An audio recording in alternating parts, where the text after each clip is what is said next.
Hey up, welcome back to Man Cave Workshop. Okay, moving on with this Defiant valve radio.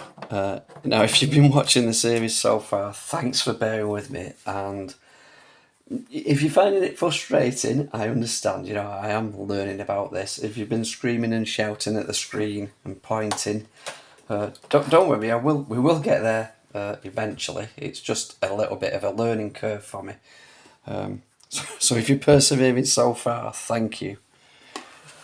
Okay, moving on. What in the last video, it did get pointed out that the safety cap that I put in here was well out of spec. I'm still getting used to the values and converting them. And I do, okay, I get it wrong. And when I re-looked, I changed 2 of these waxes and then stopped while we sort out the smoothing capacitors, which I have been referring to as these. Now, the schematic I got sent isn't actually for this model, but it is very similar, so I should have worked it out. I'm still, to be honest with you, I'm still not sure what these do, but they have been changed. And they're out of spec. But it's this guy here that we're interested in now. And it's a bipolar. It's 2 capacitors in one on the can on the top. And I've looked at them and they are both 16 UF at 350 volts. And if you remember, I did look at the schematic for a similar set and it said that there were 4 of these 16 UF capacitors in. So luckily I ordered 4, so I've got 2 here to put in. So I'm going to go on about that, and I want to keep the look. So I don't want to pull that can off the top. And what I want to do is somehow fit these in somewhere. There is quite a bit of space. We should be able to fit them in this area somewhere. Don't know where yet. As soon as we get these wires off, we'll have more of an idea where we can put them. And when these wires are off, we can test this can with the 2 16 UFs in it. For now, what I've been doing, I took, because I was soldering around this area here, I did take out, and because it was, oh, by the way, this is how things are getting a little bit easier for me. There's a subscriber called, I don't think people mind first names, called Patrick. So don't use surnames, it's not too bad. And he sent me this, which is making life a lot easier. It's a conversion chart. So I've been referring to that more, getting used to the values, getting me head into mode on, they are different values than on transistor radios, obviously. So we're getting into that. What I want to do for now is, what was I saying then? I keep losing my train of thought, which isn't very difficult. I did take out this big valve here because I was scared of it getting damaged, lifting it up and down. And then when I started soldering, I thought, yeah, the valve's out. But this cap down here that I've changed did connect to the base of another valve. And really what I should do, I should take them out, and then they won't get damaged. So what I've done is I have numbered them and I've stuck the stickers away from where they have a print on the glass and they can wear off really easy. So I've put the adjacent stickers away from them. So I'm going to have a go now. I'm going to just do a quick pause and have a look at, you have to take these springs out. So I'm going to see how to do that and then we'll film one coming out and we'll take them all out. Let's this one seems the most accessible. Let's see how these come out. Never done one of these before, I don't think. Or have I on a DAC 90? I did recap a DAC 90 years ago, which was pretty straightforward. Let's pull that spring off there. Is that all you have to do? Does the valve now come free? Oh, right. Still feels like it's got a grip. Does the spring come off completely? Obviously the camera's in my way. Right, well that spring is off. So is that all we have to do? Let's try to get the valve out now. It feels like it's coming. There we go. So there's the valve out, that's number 3. I'll put the spring with it, and then we'll put that somewhere safe, and we'll do all the others. Then they can't get damaged while we're working on the other side of the radio. Just looking how it works, there's like a knobble on the valve there, and that slides into this gap here, and then the spring obviously goes over the top of it and holds it in, so you really couldn't get it out without taking that spring off. Okay, let's carry on with the other 2. Right, here's the next one. Because we've done one, it's, let's say, everything's a learning curve. What you can do, you don't have to take the spring completely off. What you can do is just lift it out of the way, so it just comes out of this gap here, and then we should be able to safely pull the valve out, and then when we put it back in we can just clip it back up there. Won't lose the spring that way. Okay, next one. Okay, before we go any further, we can actually read what's on this, and it does say that the yellow dot, can you see that? Let's get you in here. The yellow dot underneath is a 16 UF at, I think it's 350 volts, and the red is also 16 UF. That's at 350 volts as well. Let's prop the radio up. I am using these blocks that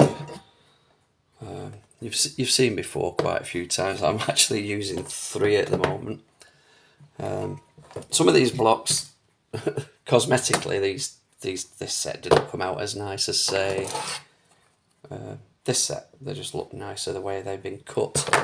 But I have got 10 sets of these, I think, still. So if you want one, because they are very handy, as you'll see, I'll pop one at the back there, and then we can lift the front up here, and it holds the radio really nice and steady, steadier than my cradle for my camera. And you know, you can work on it. They're really versatile. That you can use them all different positions, different ways up, so you get different heights and everything. Put bows on them, anything. They are really handy. If you want a set of them, just drop me an email at themancave.workshop@outlook.com, because I have got 10 sets hanging about. I don't need 10 sets. They're not mega bucks, and if you're in the UK, I'll post them to you. Anyway, that's just not a sales pitch. I'm not here trying to sell you stuff. It's just a handy thing to have, and people in the community that are doing sort of this stuff, I think you'd find them handy. Right, okay, I'm going to cut these wires out and see how much space we've got to get these caps in. Okay, that's one chopped out. Let me get a light in here. You can see, keep them together, and let's just cut this out. Let's try and leave enough so we can test this can, and then we'll chop the excess off after. There we go, chop them out, get them out of the way, and let's get the meter on this can, see what it was doing. Okay, right, we've got the meter. Let's pop it on, let's pull the insulation off this side of the can. Let's pop this on that terminal there. We'll put this on the chassis. Get a good earth. So these blocks are stable. That just moved a bit. I think it was moved behind though. Okay, let's press test. So we're looking for 16 UF. See, it knows it says C. It knows it's a capacitor. And it says 18. Oh, look at that. Look at the ESR. 52 ohms. Oh, I think that's quite high. Let's pop it on the other side with it being a bipolar cap. So this should say the same. Let's test. Okay. No, that can't be. I was saying 300. Oh no, yeah, that's okay. NF it's in, and 15k homes on the ESR. That's quite high, isn't it? Is it? Don't know. Okay, let's have a go at getting these two new guys in under here. So we're going to have to find a good ground for this side, and then it's just a case of connecting these wires. I'll get on with that. I'm gonna bottle out, and because the camera gets in the way, I'm just gonna do it and then show you what I've come up with the best result. Okay, held with the camera so you can see what's going on. So these have been tie wrapped together, and they're going to go. The negative's going to go over to this side here and join this earth here, and then the two positives coming out here ready to go on these wires. And what I'm going to do is, I think I'm going to just hot glue that in place there. See, I left the leg on this one hanging out as a bit of an extra anchor point. I think that will be as good as and tidy and neat as we can get it. Okay, let's just look at I've got the handheld I can show you. That's the 0.001 cap. I try to keep everything as neat, as tidy as I can. These are the filter caps, and here is the 0.02 cap down here. Got all these others to do yet, but let's not hide anything. Actually, my soldering there looks a bit blobby. I might tidy that bit up. But apart from that, I've tried to keep everything as neat and insulated as possible. Obviously, these wires coming out of here, there's the clock going. I'll insulate them as well. Okay, let's carry on while the clock does its thing. So, okay, we've got them in place. They look quite out of the way there. They're not fouling anything. We've got them soldered to that negative earth there. So while they're like that, let's we'll get the tester. We'll put the one lead on the case, and we'll just make sure that they're doing what they said. So there's the one of the leads there. Let's press test. We've not tested these new caps anyway. You can see that. So that's 17, and ESR's 2.3 ohms. I think that's better than the ones we tested in that can. Let's do the other one. Okay, so you can see it's on the case there, and that one's measuring okay. So we know all that's okay. I think we can go ahead and neatly solder these on now, and then that should be ready for another test.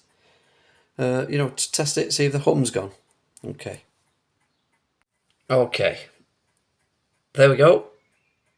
Them two filter caps are secured in, are wired up now, and it's time to give it a test to see if the hum's gone. And yeah, getting a bit tired. You know what it gets like. It could turn into a shit fest if you carry on when you're tired. So I'm going to call it a day, give it a test, and see if that hum has gone. Right, okay, valves back in. Test leads onto the speaker. Lamp limiter on. Everything's turned up. Let's get these dial lamps where you can see them. Let's pop them. I'll just pop them. They're still in shot there, perhaps, just about. Right, power. Let's see what happens if anything. How that lamp limiter went bright, it's dulled down. We got any sound? No. We've got glow on this one. We've got filament glow on all the valves.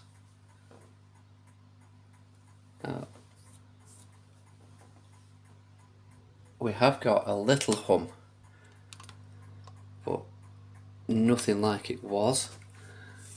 Can we tune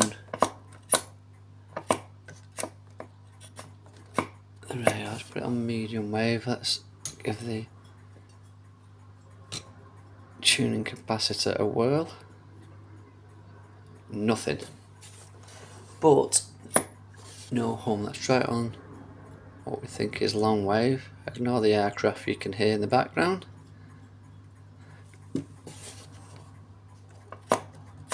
And short wave. We're on full volume on everything. There's no smoke coming out of it. There's very little hum now. Just a very, very quiet background, very light hum, and we're on full volume. So that's it for this video. We've come on a little bit further. The next video we will change all them waxy capacitors and see if that helps.